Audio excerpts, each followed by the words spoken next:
கீழே ஒரே பிரச்சனை. டேய் உங்க அக்காவை பார்க்க போல, சாயந்தரம் ரெடியாக போயிட்டு வந்துடலாம். என்னது அக்கா வீட்டுக்கா? நான் வரல. உங்களுக்கு தெரியாதா?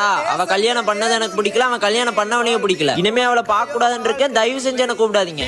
டேய் அப்படியெல்லாம் பேசாதடா, என்னதான் இருந்தா உன் கூட பிறந்தவடா. நீ பேசுறீனாலும் பரவாயில்ல, வா போய் பார்த்துட்டு வந்துடலாம். சரி நான் வரேன். அப்புறம் அங்க வந்து அக்காட்ட பேசு அது இதுன்னு சொன்னீங்கன்னா அப்படியே கிளம்பி வந்துருவேன். சரிடா, சாயந்தரம் கிளம்பிடலாம். அம்மா வாங்கம்மா. டேய் வாடா. டேய் சரி விடுமா, அவனுக்கு ஸ்நாக்ஸ்னா பிடிக்கும்ல, அது கொடுத்தா அவனே தன்னால என்கிட்ட வந்து பேசுவான். அவனுக்காக கேக் எல்லாம் வாங்கி வச்சிருக்கேன். சரிம்மா நீங்க சாப்பிடுங்க. டேய் நீயும் வாடா சாப்பிடலாம். எனக்கெல்லாம் ஒண்ணு வேணாம், பசிக்கல. நீ உட்காரு. இப்ப பாருங்க. ஏய் பாப்பா அழுகுறா பாரு, கொஞ்சம் தொட்டிலாட்டி விடு. என்னம்மா சத்தத்தையே காணோம்?